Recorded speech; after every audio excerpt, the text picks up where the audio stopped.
ये जानकर हैरानी हो सकती है कि इलेक्ट्रिक ट्रेन्स में ओवरहेड लाइन से इकट्ठा की हुई पावर पहिए के माध्यम से फ्लो होने के बाद पटरी की ग्राउंडिंग केबल में पहुंचती है। 3 फेस वाला पावर कन्वर्जन, रीजनरेटिव ब्रेकिंग और जिगजैग ओवरहेड लाइंस, ये सभी इलेक्ट्रिक ट्रेन के तकनीक को काफी अनोखा बनाते हैं। आइए सबसे सिंपल पॉसिबल डिजाइन से शुरू होने वाली इलेक्ट्रिक ट्रेन्स के पीछे के सभी इंजीनियरिंग रहस्यों को समझते हैं। इलेक्ट्रिक ट्रेन का सबसे सिंपल वर्जन यहां दिखाया गया है। यहां एक single sliding wire overhead line से इलेक्ट्रिक पावर इकट्ठा करती है। ये power single phase induction motor को दी जाती है। इंडक्शन मोटर का रोटर व्हील से जुड़ा होता है। सर्किट को पूरा करने के लिए इंडक्शन मोटर का दूसरा टर्मिनल जमीन से संपर्क में होता है। जमीन से यह संपर्क इसलिए पॉसिबल है क्योंकि वायर को पहले व्हील से एक्सल ब्रश के जरिए जोड़ा जाता है। व्हील हमेशा पटरी के संपर्क में रहता है और पटरी इस तरह जमीन से संपर्क में रहती है जैसा कि दिखाया गया है। आप देख सकते हैं कि OHL से जमीन पर करंट कैसे पास होता है। यह पहले इंडक्शन मोटर, फिर एक्सल ब्रशेस, फिर पहिया और अंत में पटरी और जमीन से होकर गुजरता है। जब करंट पास होता है तो इंडक्शन मोटर का रोटर पहियों के साथ घूमता है। हालांकि एक घूमने वाला पहिया आगे बढ़ेगा, जिसका मतलब है कि अगला ग्राउंडिंग सर्किट पिछले एक से बहुत कम दूरी पर होना चाहिए। अब कुछ एक्सल ब्रश के डिटेल्स देखते हैं। एक्सल ब्रशेस को घूमने वाले पहिए में फिट किया जाता है और इन कार्बन ब्रशेस के माध्यम से पहियों में करंट को ट्रांसफर किया जाता है जो व्हील एक्सल से जुड़ी डिस्क पर स्लिप होते हैं। फिर से ये एक इलेक्ट्रिक ट्रेन का सबसे सरल वर्जन है। आइए अब इस डिजाइन में सुधार करें और अपनी ट्रेन को और ज्यादा फंक्शनल बनाएं। ओवरहेड लाइन में इस्तेमाल किया जाने वाला वोल्टेज 25 किलो वोल्ट है, जो एक बहुत बड़ा वोल्टेज है। मोटर्स को चलाने के लिए बहुत कम वोल्टेज की आवश्यकता होती है। इस कारण से हमें इसे स्टेप डाउन ट्रांसफार्मर में फीड करने की आवश्यकता होती है, जो वोल्टेज को डिजायर्ड लेवल पर बदल देता है। ओवरहेड लाइन से पावर सप्लाई शुरू में ट्रांसफार्मर के प्राइमरी से गुजरती है और यहां ग्राउंडिंग के कारण सर्किट पूरा हो गया है। ट्रांसफार्मर की एक्शन के कारण सेकेंडरी वाइंडिंग में करंट इंड्यूस होगा और कम वोल्टेज पावर मोटर को फीड किया जाएगा। ट्रेन की तरह उच्च ट्रैक्शन के लिए मोटर को एक हाई टॉर्क का सप्लाई करना चाहिए। इसके अलावा टॉर्क कर्व यूनिफॉर्म होना चाहिए, भले ही मोटर की स्पीड भिन्न हो। 3 फेस इंडक्शन मोटर्स उच्च एक समान टॉर्क आवश्यकताओं को प्राप्त करने के लिए सही विकल्प है। इस मोटर को पावर देने के लिए 3 फेस वायर को खींचना एक अच्छा विचार नहीं है, क्योंकि यह बहुत ही अनइकोनॉमिकल है। इसलिए सिंगल फेस सप्लाई को 3 फेस सप्लाई में बदलने के लिए रेक्टिफायर और इन्वर्टर का इस्तेमाल किया जाता है। एक rectifier single phase AC power को DC पावर में परिवर्तित करता है और फिर इन्वर्टर DC पावर को 3 फेस AC पावर में परिवर्तित करता है। अब ये इंजन पटरी के ऊपर चलने के लिए तैयार है। अगर हम मोटर शाफ्ट और व्हील एक्सल के बीच कुछ गियर रेशियो के साथ एक ट्रांसमिशन सिस्टम जोड़ते हैं तो हम टॉर्क आउटपुट को और बढ़ा सकते हैं। इस पॉइंट पर हमने जो इंजन बनाया है वो एकदम सही लगता है।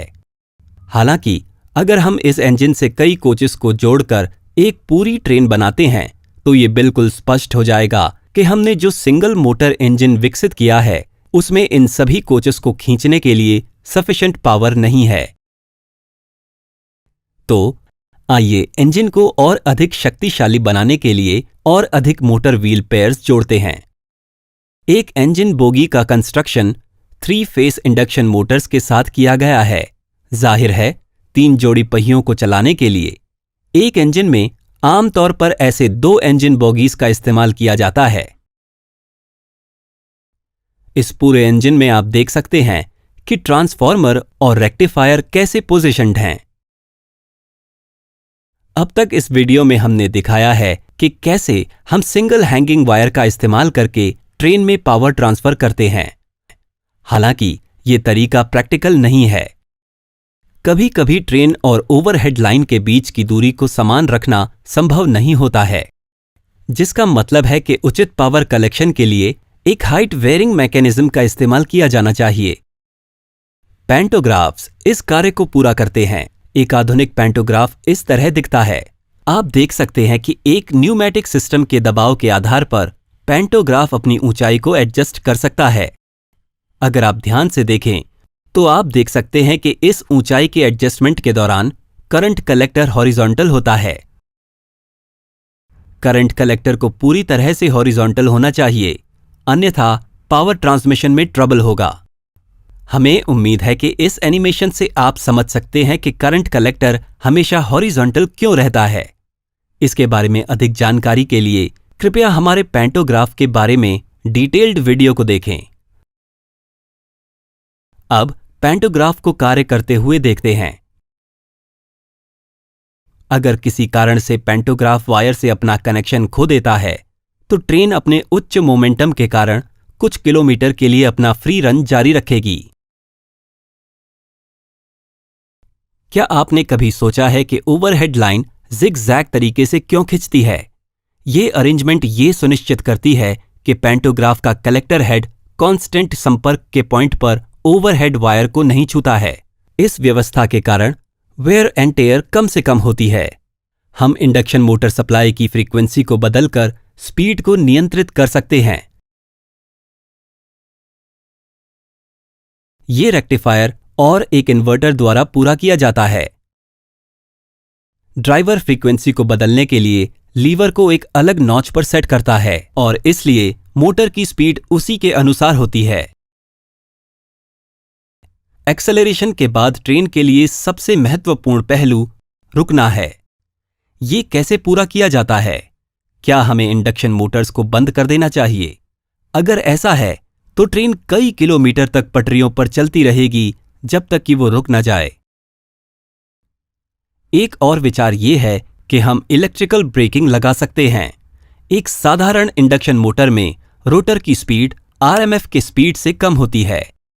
हालांकि सप्लाई फ्रीक्वेंसी को कम करके हम इस कंडीशन को उल्टा कर सकते हैं। दिलचस्प बात यह है कि जब आरएमएफ की स्पीड रोटर की स्पीड से कम होती है, रोटर बार्स में इंड्यूस्ड करंट की दिशा रिवर्स हो जाती है। ये रोटर पर ऑपोजिट दिशा में इंड्यूस्ड टॉर्क को अंजाम देता है। ये एक परफेक्ट ब्रेक है, बिना मेटल टू मेटल के संपर्क वाला ब्रेक। इस फेज के दौरान मोटर जनरेटिंग मोड पर चलती है। हालांकि ये ब्रेकिंग मेथड अपनी पटरियों पर ट्रेन को पूरी तरह से नहीं रोक सकती है, क्योंकि रीजनरेटिव ब्रेकिंग कम स्पीड पर काम नहीं करती है। यानी ये ट्रेन को धीमा कर सकती है, लेकिन इसके बाद आपको ट्रेन को पूरी तरह से रोकने के लिए न्यूमैटिक ब्रेक्स लगाने होंगे। ये एक अलग तरह का मैकेनिकल ब्रेक है। यहां स्प्रिंग का फोर्स और कंप्रेस्ड एयर फोर्सेस ऑपोजिट दिशाओं में पिस्टन पर काम कर रहे हैं। दिलचस्प बात यह है कि जब ड्राइवर सिलेंडर से हवा छोड़ता है तो खींची हुई स्प्रिंग पिस्टन को पहिए की ओर खींचती है और ब्रेक लग जाती है। ये ब्रेक सिस्टम हवा के लीकेज या टूटे हुए कंप्रेसर को सुरक्षा प्रदान करता है। प्रेशर रिलीज होते ही ब्रेक अपने आप लग जाती है। हर एक व्हील पेयर के लिए हर एक कोच के नीचे न्यूमैटिक ब्रेकिंग सिस्टम लगाया गया है। अब देखते हैं कि प्रत्येक कोच को पावर सप्लाई कैसे की जाती है। प्रत्येक कोच की यूटिलिटीज के लिए पावर सप्लाई करने का एक तरीका सेल्फ जनरेशन है। कोच फ्रेम के नीचे एक ऑल्टरनेटर लगाया जाता है और ये कार्डन शाफ्ट द्वारा संचालित होता है, जो एक्सल पर लगे गियर बॉक्स द्वारा संचालित होता है। आउटपुट को सुधारा जाता है और 110 वोल्ट डीसी बैटरी चार्ज होती है, जिससे कोचेस को कंटिन्यूअस पावर की सप्लाई होती है। लेकिन सेल्फ जनरेटिंग मेथड कार्यक्षम नहीं है, क्योंकि ये बहुत फ्लक्चुएटिंग आउटपुट पावर का उत्पादन करती है। इसलिए कोचेस को पावर सप्लाई करने का सबसे आम तरीका है हेड ऑन जनरेशन। इस मेथड में लोकोमोटिव ट्रांसफार्मर में एक अतिरिक्त वाइंडिंग जोड़ी जाती है, जो सभी कोचेस को पावर सप्लाई करती है। वीडियो देखने के लिए धन्यवाद। फिर मिलते हैं।